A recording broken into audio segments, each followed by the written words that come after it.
Sereia, criatura linda, quem canta os homens assim. Sereia, criatura linda, quem canta os homens assim. Cantando na beira do mar, forçando eles pararem. Cantando na beira do mar, forçando eles pararem. Ó sereia, ó sereia, ó sereia, ó sereia, oh, na doçura do seu cantar eu me vejo obrigado a parar. Oh, na doçura do seu cantar eu me vejo obrigado a parar.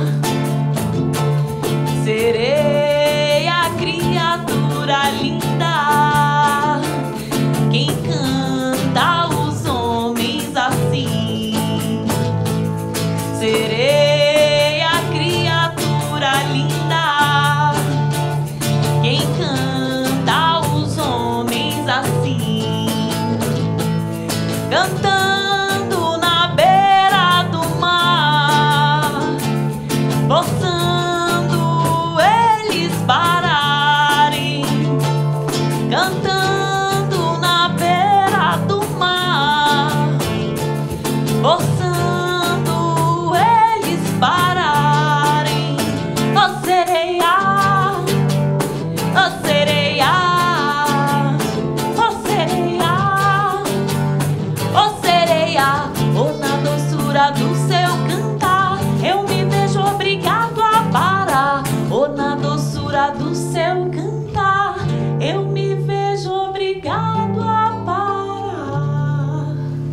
A minha trajetória artística começou desde cedo na escola, fazendo teatro na escola, na Biblioteca Pública Infantil de Belo Horizonte, da Prefeitura. Fazia teatro, contava história na biblioteca e aos poucos fui participando de grupo até que com 16 anos eu entrei no Teatro Universitário da UFMG e desde então, desde 2005, tenho trabalhado ininterruptamente, tirando a pandemia, com o teatro e várias áreas, né? A literatura eu sempre fui apaixonada, vivia na biblioteca, então sempre gostei muito de ler e daí também a minha escolha de fazer letras, né? Sou formada também em português e italiano, em letras, recentemente em pedagogia também. Então vou unindo todas essas habilidades nas artes, nos encontros. Sou palhaça, contadora de história, componho algumas músicas, canto, participo do carnaval. Por isso que eu falo que sou uma multiartista, porque realmente sou apaixonada por todas essas vertentes artísticas. Marujos, comandantes, lhes convido a navegar nas histórias das sereias, por mares, terras e ar, bebendo da fonte da sabedoria que não para de jorrar palavras encantadas que vem nos contar que as sereias, com seu doce cantar, há muitos e muitos séculos são conhecidas pelo poder de cantar, de encantar aos homens pelos ouvidos e até mesmo matar. As sereias gregas foram as primeiras das quais se ouviu falar. Primeiro, elas eram ninfas que viviam a cuidar de Perséfone, a deusa da primavera que um dia o Hades foi raptar. E por isso elas foram castigadas com o eterno cantar e foram morar em uma ilha no Mediterrâneo mar. E o homem que ousasse perto delas navegar ficava ali para sempre, hipnotizado ao escutar todos os conhecimentos do mundo elas tinham para contar. Elas narravam passado, presente e futuro, sem nunca se calar. E os homens, atraídos pelo seu destino, se deixavam ali ficar, até em uma pilha de ossos se transformar. Mas teve um homem que conseguiu desafiar o temido canto das sereias e conseguiu ileso passar. Ulisses, rei de Ítaca, que foi para a guerra de Troia lutar e demorou na volta para casa 20 anos para retornar. Ele viveu muitas aventuras e desventuras em sua odisseia em mar, e de toda a tripulação, só ele que foi restar. Ulisses, ou Odisseu, sobreviveu por um plano engenhoso traçar, com a ajuda de Circe, uma bela ninfa feiticeira do mar, que lhe deu cera de abelha para o ouvido dos marujos, tampar. E Ulisses deveria ao mastro do navio se amarrar, de modo que as cordas bem fortes não deixassem ele se soltar. E assim tudo foi preparado. Os marujos tiveram os ouvidos tampados e ao mastro o rei Ulisses foi amarrado. E assim, com tudo pronto, a ilha das sereias começou a se aproximar. E Ulisses ouviu um canto e se sentiu atordoar.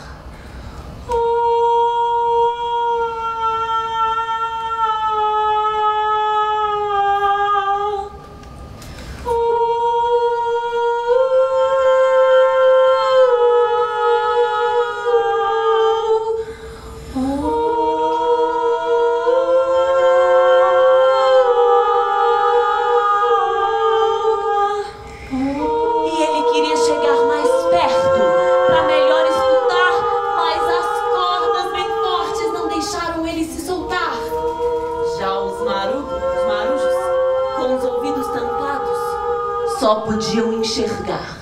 Elas, as belas sereias, metade mulher, metade pássaros, a voar sobre os ossos e as carcaças dos velhos navios a cantar.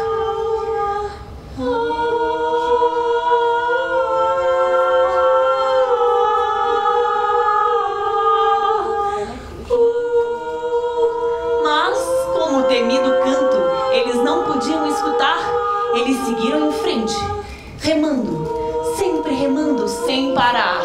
E só quando estavam muito distantes, é que foram ancorar, os ouvidos destampar e do mastro, o rei Ulisses, desamarrar. E foi assim que o Odisseu sobreviveu e voltou para nos contar. Mas eu me pergunto, é das sereias. Eu acho que uma se cansou de tanto falar e resolveu conhecer o mundo, bater asas, voar. Mas essa é uma outra história. Na Letras, eu participava de um projeto de pesquisa que se chama Contos de Mitologia, que existe até hoje, coordenado pelo professor Marcos Alexandre e na época também pela Teresa Virgínia, no qual nós pesquisávamos os mitos de diversas partes do mundo, mas principalmente os gregos, os africanos e os indígenas. E quando eu conheci as sereias gregas, eu fiquei abismada, porque as sereias gregas, elas voam. Eu falei, como que as sereias gregas, elas têm asas, né? Como que eu nunca soube isso? E então comecei a pesquisar e fui me aprofundando e me apaixonando por esse universo das sereias, e existem inúmeras sereias. Eu teria que fazer um outro espetáculo para contar outras sereias também. Aqui anda uma sereia angolana, tem sereia no Japão, tem sereia na Rússia. Então esse arquétipo feminino, que muitas vezes é ligado às águas, ao encantamento pelo som, pelo ouvido, ele faz parte de várias culturas.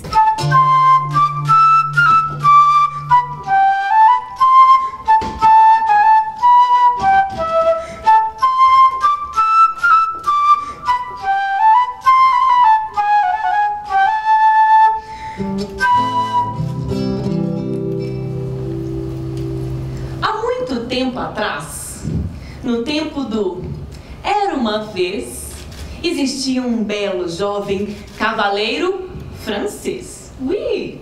Ele era muito bom em caçar, vivia pelos bosques a se aventurar. E nesse dia, que hoje eu vou contar, ele estava feliz por uma boa caça pegar. Então ele resolveu descansar ali no rio, próximo ao bosque. Mas quando ele chegou por lá, ele viu 3 belas jovens.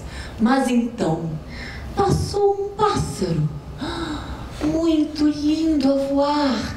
Ele nunca tinha visto e ficou a admirar.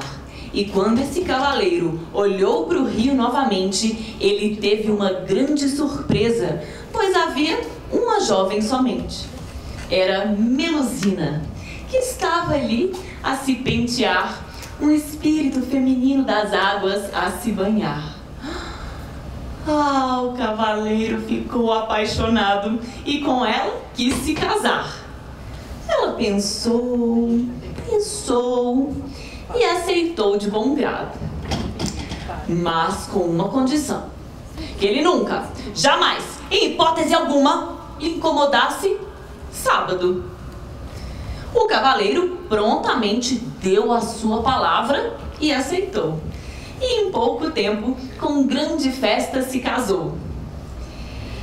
A Melusina sabia mágicas realizar e ergueu um belo castelo para que eles morassem ali, próximo ao bosque, ao rio, para da promessa sempre recordar. E eles viveram muito felizes, sempre a prosperar, tiveram vários filhos, orgulhosos de criar, eram todos inteligentíssimos, uma prole de se admirar. Mas o tempo foi passando, os filhos foram crescendo e o cavaleiro foi se sentindo só à medida que foi envelhecendo. E ele começou a dar ouvido a quem vinha lhe dizer: esposa não pode ter segredo. O marido deve saber. Só pode ser uma coisa ruim, pode te comprometer. E aí, o cavaleiro disse para Melusina que ele iria caçar, mas na verdade, o banho dela no sábado ele foi espiar. Ele ficou ali, atrás da cortina, encoberto para olhar. E quando ela entrou na água, ele mal pôde acreditar. Ela viu de suas costas, ele viu de suas costas 2 asas brotarem e cada perna sua em uma cauda se transformar. Ele levou um susto e não conteve o grito. Naquele momento, a Melusina descobriu. E ela ficou furiosa com o marido que a traiu. E voou para nunca mais voltar. Dela, ninguém nunca mais ouviu. A palavra é coisa muito séria, que não se pode descumprir. E foi essa a lição do marido ao ver a esposa partir. Dizem que ele nunca pôde se perdoar. E vai saber onde no mundo suas asas foram pousar. Mas essa é uma outra história. As sereias que eu escolhi são muito especiais para mim. As sereias gregas, porque elas voam, e depois queria encontrar uma intermediária. Por que a sereia grega tem asa e a nossa, por exemplo, a Iara brasileira, tem cauda, né? E de onde que veio esse imaginário? Então, pesquisando, eu encontrei o mito da Melusina, que é uma sereia francesa, que ela tem 2 asas e 2 caudas. E então, Iemanjá, que é afro-brasileira, que faz parte da nossa cultura, dia 2 de fevereiro, dia de Iemanjá. E tem uma outra sereia, que é uma sereia de rio, do Rio São Francisco, que é o rio que nasce aqui em Minas, vai desaguar entre Alagoas e Sergipe, que é a mãe d'água. E por último, Iara, que é a nossa sereia indígena. Iemanjá,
protetora.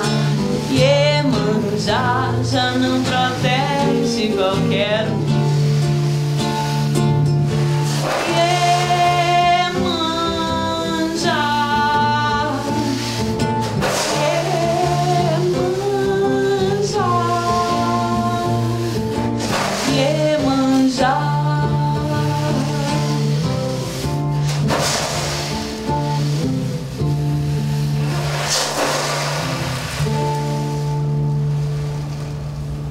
Esse verso é meu canto de homenagem a Iemanjá.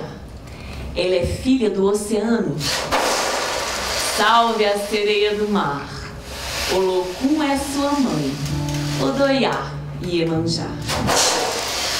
Esse espetáculo ele surgiu quando eu trabalhava no circuito cultural da Praça da Liberdade. E além de ter descoberto que as sereias gregas voavam, eu descobri que tinham 2 sereias na Praça da Liberdade. E eu, que sempre amei a praça, é uma das minhas praças preferidas de Belo Horizonte, muito linda, nunca tinha reparado que tinha aquelas sereias ali.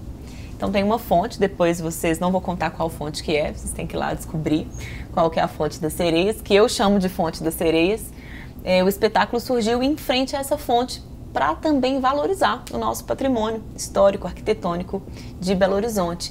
E a ideia era que na frente dessa fonte eu contasse essas histórias de sereias e convidasse o público para conhecer as sereias da praça e também essas sereias das histórias, né, dos mitos antigos, mais recentes, que influenciam a nossa cultura.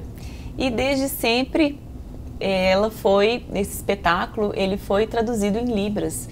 O Jonathan Galvão, que é meu parceiro, amigo de trabalho de longa data, ele fazia a tradução desse espetáculo e sempre nós trabalhamos em parceria. E o espetáculo ele foi crescendo, ele foi... o figurino, quando eu comecei, não tinha esse figurino, essa tiara, ele foi sendo construído e melhorado. Eu compus algumas músicas para contar as histórias das sereias, trouxe outras da cultura popular, para que esse espetáculo ficasse mais musical, tivessem também os nossos ritmos. E é sempre assim, né? Eu digo que o teatro ele vai crescendo e melhorando quando a gente encontra com o público e ele vai se desenvolvendo. Lá no início do mundo, depois dos seus filhos cuidarem, todos eles orixás, Iemanjá foi destinada a cuidar da casa de Oxalá.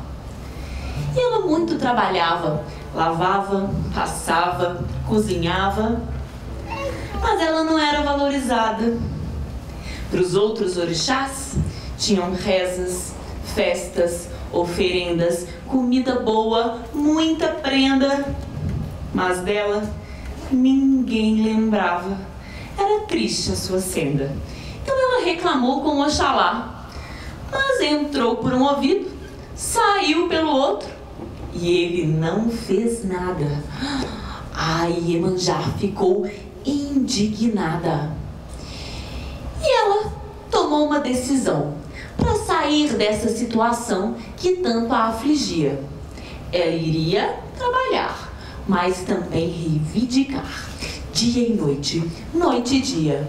E assim começou Iemanjá a trabalhar e reclamar, lavar e reclamar, passar e reclamar, cozinhar e reclamar, plantar e reclamar, cozinhar, reclamar e reclamar, cozinhando, reclamar, e reclamando, cozinhando, reclamar, cozinhando, reclamar, reclamava, e foi tanto reclamar que a cabeça de Oxalá começou a inchar e lá dentro não cabia, parecia que ia estourar. As palavras entravam por um ouvido, mas não saíam pelo outro, ficavam todas por lá a tintar, e a cabeça dele foi crescendo, foi ficando enorme, e o Oxalá adoeceu. Foi de reclame que ele padeceu. A Iemanjá, então, o seu feito percebeu e resolveu remediar. Ela pegou água fresca da fonte para ele se refrescar. Ai, que delícia! As mais belas frutas do pomar e até mesmo pombos brancos para ele se alimentar. E aos poucos, as palavras escorriam e morriam pelo ar até nenhuma mais sobrar. Oxalá ficou muito contente e resolveu recompensar Iemanjá e pediu a Olodumaré que desse o poder de Iemanjá cuidar de todas as cabeças, por ter lhe feito curar. E desse dia em diante, ninguém mais esquece a Iemanjá, sempre a lhe homenagear, com festas, músicas, rezas, oferendas. Mas Iemanjá um dia se cansou daquele lugar. Ela quis no mundo se aventurar e até mesmo novamente se casar. Mas não deu muito certo, porque o marido bebia demais e isso, naquela idade, ela não ia aguentar. Então, no oceano ela foi morar. Mas ali, próximo à praia, vive a mãe Iemanjá, para de seus filhos sempre cuidar. E o pescador, que é sábio, pede licença para navegar, pois sabe que o seu palácio é profundo e quem vai pode nunca mais voltar. Mas essa é uma outra história. Em 2018, fui contemplada com um projeto pela Prefeitura de Belo Horizonte, no qual o espetáculo se desdobrou nesse livro para ler e colorir, que tem as 5 sereias do espetáculo. Eu fiz as ilustrações também e o texto do espetáculo ele é todo rimado. Eu fiz essa escolha que não é tão usual assim na dramaturgia, porque a rima ela é um recurso mnemônico de memorização, então me ajuda a memorizar as histórias e também faz referência à literatura, ao início da literatura, quando os textos eram todos orais, eles eram assim rimados. E também tive a alegria de encontrar com o mestre Fernando Limoeiro, que foi meu professor do TU, que me apresentou a literatura de cordel. Então, esse texto todo rimadinho também é uma homenagem, uma inspiração na literatura de cordel também, que influencia tanto a nossa cultura brasileira. Agora que eu sou mãe, estou pensando também em fazer um espetáculo voltado para as crianças pequenas, que seja mais concreto, que tragam as figuras das sereias, não tão focado nas histórias, mas sim na diversidade das sereias, que seja mais interativo, com músicas que agradem esse público infantil, que conectem mais com essas crianças que são tão fascinadas com as sereias. Claro que várias já viram o espetáculo das sereias, que é para todas as idades, mas eu, Jéssica, senti a falta de pensar mesmo num espetáculo para esse público que conectasse e dialogasse mais com a idade da primeira infância, assim, com o infantil. A história que agora eu vou contar aconteceu em Piaçabuçu, onde o rio São Francisco deságua lá no meio do mar. Dizem que a mãe d'água é uma moça bem bonita, mas que ela não fica assim às vistas, que ela mora escondida. Quando é meia-noite e a cachoeira fica parada, nada se move, aí vem a mãe d'água, arrumando o seu penteado. E com ela vêm todos os peixes e os afogados, que ela transforma em estrelas no firmamento a brilhar, para sempre o nosso caminho iluminar. Quando a história é refeição, a mãe d'água gosta de muqueca, de piaba ou camarão. O peixe pequenininho tem a sua predileção. Peixe grande não adianta, que ela não come não. E no dia que eu vou contar, a mãe d'água apareceu cedinho de dia, na hora de lavar vasilha. E quem viu essa proeza foram a Maria e a sua filha. Elas iam lá pro rio lavar vasilha com uma bacia apoiada em cima da cabeça. A menina ia correndo, brincando na frente, feito besta. Mas quando ela chegou no rio, ela sentiu um grande arrepio e a mãe d'água lhe surgiu. E ela levou um susto tão grande que a bacia caiu e toda a louça se partiu. A mãe, quando ouviu a filha, logo correu e viu o pulo da mãe d'água, que desapareceu. Dizem que a menina pro rio não quer mais voltar. Ela tem medo que a mãe d'água volte para lhe buscar. Essa história é bem antiga e foi uma sábia quem contou. Direto de Alagoas, em Potengi, se passou. Essa e outras histórias. As músicas do espetáculo, elas foram surgindo depois e eu tive também um encontro com o Evandro Eringer. Nós já trabalhamos em vários musicais juntos e primeiro eu tocava as músicas sozinha, só com pandeiro, mas senti falta da harmonia também, então ele toca violão ao vivo comigo e trouxe também algumas outras tecnologias que vocês vão ver no espetáculo que agregam bastante. Yara mora na água, no meio da floresta. Quando a Yara canta, a natureza fica em festa.